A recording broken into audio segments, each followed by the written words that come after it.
Chapter 33 के start में दिखाया जाता है अपना मेन कैरेक्टर जो होता है ना, वो बोलने लगता है कि चलो मैं देखता हूँ कि तुम कितने देर तक और अपने मुंह को इसी तरह से बंद कर कर रखोगे। ऐसा कहकर अपना हाथ उसके ऊपर में बढ़ाने लगता है और अपने किसी स्किल को यूज़ करने लगता है जिसका नाम सोल डोमिनेंस है।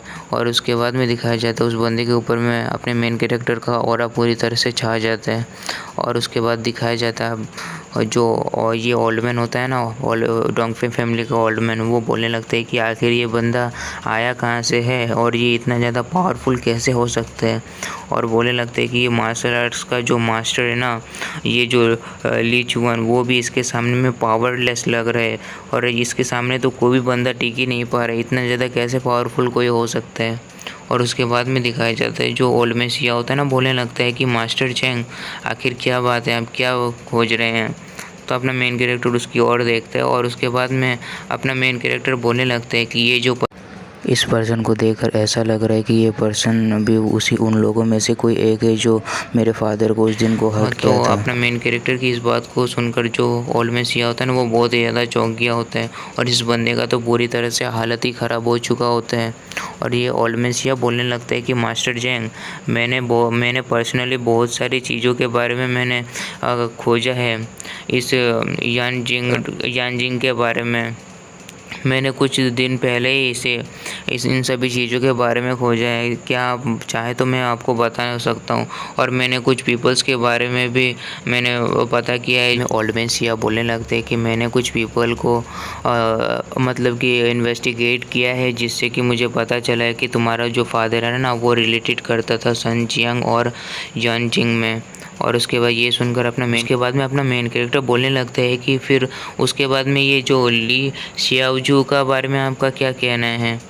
तो अपना जो ये ओल्ड मैन जो होता है ना, वो बोलने लगता है कि ये दोनों जो है ना, वो दोनों ही सन जियांग के रिलेटेड करता है। वो दोनों ही मतलब वो उसी से है, यानजिंग से ही है। और उसके बाद में दिखाया जाता है जो अपना मेन कैरेक्टर होता है ना, वो बहुत ही ज़्यादा गुस्सा हो चुका होता है और बोलने लगता है कि जैसे मैंने एक्सपेक्ट किया था, ये सब कुछ पहले से ही प्लान्ड था, सबसे शुरुआत से ही मतलब प्लान था इन सभी चीज़ों का। और उसके बाद में दिखाया जाता है अपना मेन कैरेक्टर में सोचने लगता है कि ये सब कुछ ना पहले से सेटअप किया गया था, पहले से मतलब कि ऑर्डर किया गया था मेरे फादर से क्लोज होने के लिए और उससे मेरे तक पहुंचने के लिए। अब मेरे फादर से मुझसे मतलब कि क्लोज होने के लिए इन सभी चीज़ों को पहले से प्रिपेयर करके रखा गया था। और ऐसा कहकर वो जो है ना, वहाँ पर एक साउंड बैरियर को क्रिएट कर देता है। और उसके बाद में दिखाया जाता है वो सब कोई साउंड बैरियर के अंदर में होता है, तो सब कोई बाकी जो होता है ना लोग, वो सब कोई बाहर होता है। और उसके बाद में दिखाया जाता है अपना मेन कैरेक्टर उस ब्लैक कपड़े पहनने वाले बंदे से पूछने लगता है कि मैं तुमसे और एक बार पूछ रहा हूँ, लास्ट टाइम, तुम्हें क्या पता है जैंग चेनहाई के बारे में। तो वो बोलने लगते हैं कि मास्टर, मैं नहीं जानता हूँ ये कौन है, मैंने पहली बार इस जैसे नाम के बंदे के बारे में मैंने सुना है। और उसके बाद में अपना मेन कैरेक्टर बोलने लगते हैं कि शायद से इसको सच में नहीं पता होगा ये, और ये शायद से मेरे फादर के अटैक में इन्वॉल्व भी नहीं हुआ होगा, उस इंसिडेंट में ये शायद से नहीं है शायद से। ऐसे कहकर वो उसे देख रहा होता है। और उसके बाद में अपना मेन कैरेक्टर बोलने लगते हैं कि ठीक है, फिर उसके बारे में छोड़ो और तुम अपने बारे में सब कुछ बताओ, तुम कहाँ से आए हो और तुम कौन हो, इन सभी चीज़ों के बारे में तुम अच्छे से बताओ। और उसके बाद में ये जो बंदा होता है ना, बोलने लगता है कि जैसे आपकी इच्छा में मास्टर, में हम हर एक चीज़ मैं आपको बता देता हूँ। मैं एक स्मॉल जगह से आया हूँ और ज़्यादा कुछ बड़ा नहीं है, वो उसे 9 स्पेक्टर्स कहा जाता है। और ये सुनकर जो ओल्ड मैन होता है ना, वो बहुत ही ज़्यादा चौंक चुका होता है, क्या 9 स्पेक्टर्स। और ये सुनकर अपना मेन कैरेक्टर भी बोलते हैं क्या इसमें कुछ खास है क्या।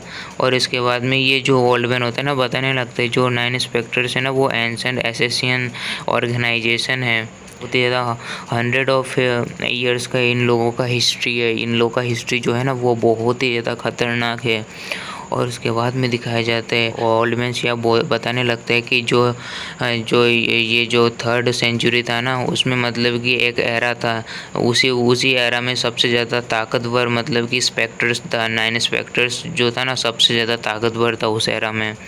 और उसके बाद में अपना जो और भी बताने लगता है ओल्ड मैन सिया कि जो पॉलिटिकल लीडर्स या जो भी कंट्री का कोई भी मतलब कि बड़ा से बड़ा इंसान क्यों ना हो, ये लोग असैसिनेट करने से बिल्कुल भी नहीं डरता था। और ये लोग असैसिनेट करने के लिए बड़े बड़े लोगों को ये लोग बहुत ही ज़्यादा फेमस हुआ करता था। ये लोग रात में आता था और सभी को असैसिनेट करके चला जाता था, जिसको भी ऑर्डर मिला होता है जिसको मारने के लिए।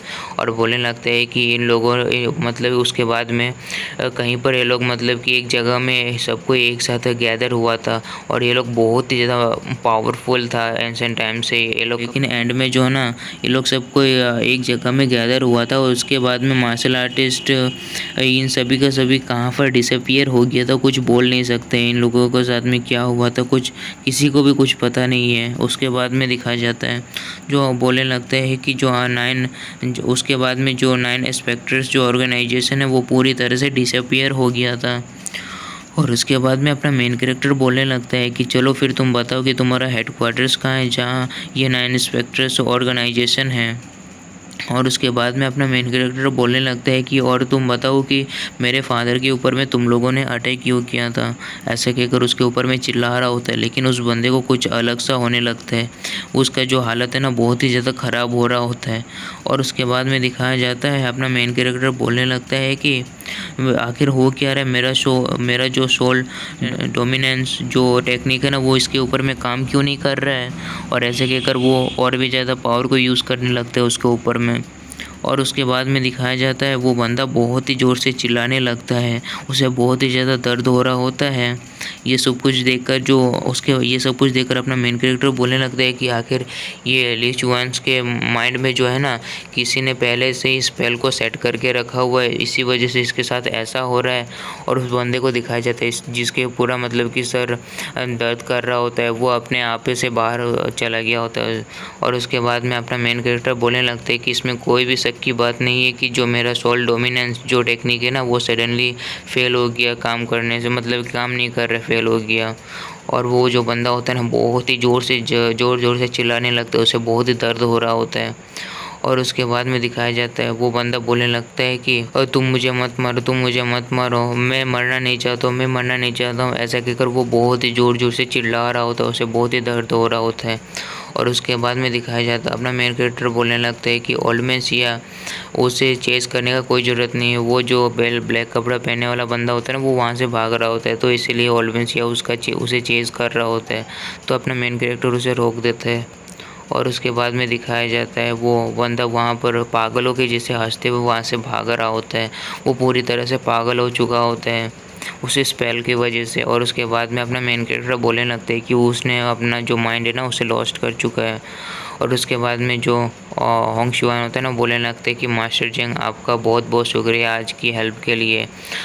ये होंग शुआन मार्शल आर्ट हॉल है ना वो हमेशा आपके लिए खुला रहेगा और आपकी इस काइंडनेस को कभी भी नहीं भूलेगा। ऐसा कहकर अपने मेन कैरेक्टर के सामने झुक रहा होता है और उन्हें अपने मेन कैरेक्टर को रिस्पेक्ट दे रहा होता है। और ये सब कुछ देखकर जो अपना मेन कैरेक्टर होता है ना बोलने लगता है कि आपको इतना ज़्यादा कुछ करने का ज़रूरत नहीं है सिस्टर होंग शुआंग। और बोलने लगता है कि अगर फ्यूचर में कभी भी आपको मेरी हेल्प की ज़रूरत पड़ेगी ना तो आप बेझिझक मुझे बुला सकती हैं। और उसके बाद में दिखाया जाता है अपना मेन कैरेक्टर जो होता है ना वो बताने लगता है। उसके बाद में अपना मेन कैरेक्टर बताने लगता है कि मेरे प्रीवियस लाइफ में जो है ना मैं पूरी तरफ से मैं अकेला हो गया, तो मेरे साथ में रहने के लिए कोई भी नहीं था, मेरा कोई भी साथ नहीं देता था। तो उसी टाइम में जो सिस्टर होंग शुआन है ना उसने मुझे मतलब कि संभाला था, उस समय मेरा मतलब कि हेल्प किया था और भी मतलब कि हिम्मत दिया था ज़िंदा रहने के लिए। और उसके बाद में दिखाया जाता है अपना मेन कैरेक्टर बोलने लगता है सिस्टर होंग शुआन, लेकिन इस समय इस लाइफ में मैं आपको ज़रूर उन सभी चीज़ों के लिए रिपे ज़रूर करूँगा। और उसके बाद में दिखाया जाता है और उसके बाद में अपने मेन कैरेक्टर बोलने लगते हैं कि ओल्ड मैन सिया मैं इन सभी डॉगफंग फैमिली का जो भी बंदा है ना ये सब डॉग्स है ना इन सभी को मैं आपके ऊपर छोड़ता हूँ। और मेरा और एक रिक्वेस्ट है और मैं कहना चाहता हूँ कि ये लोग कोई भी मतलब कि मुझे वापस इस सिटी के अंदर में नहीं दिखना चाहिए। और ये ओल्ड मैन सिया होता है ना बोलने लगते हैं कि ठीक है जैसा आपका इच्छा। और उसके बाद में दिखाया जाता है जो होंग शुआन होता है ना वो बोलने लगता है कि मैंने कभी भी इस जैसे मास्टर को नहीं देखा कहीं पर भी, जो मुझे इसे देखकर बहुत ही ज़्यादा अजीब सा फीलिंग हो रहा है। और जैसे लग रहा है कि पहले भी मिल चुका हो। और ऐसा कहकर वो जो हाँ जो ये सोच रहा होता है। के बाद में ओल्ड मैन सिया बोलने लगते हैं कि सब कोई मेरी बात ध्यान से सुनो। और उसके बाद में ओल्ड मैन सिया बोलने लगते हैं कि तुम लोग सब कोई मेरी बात ध्यान से सुनो। इन लोगों का जब तक इसका सोल सब है ना, उन लोगों के बॉडी से जब तक बाहर नहीं आएगा तब तक इन सभी डॉग्स को पीटो। और ये लोग सब कोई पीटने के लिए तैयार हो जाता है। ये सब कुछ देखकर ये जो ओल्ड मैन होता है ना डोंगफेंग फैमिली का, ये बहुत ही ज़्यादा चौंक चुका होता है और इसका पसीना छूट रहा होता है इन सभी चीज़ों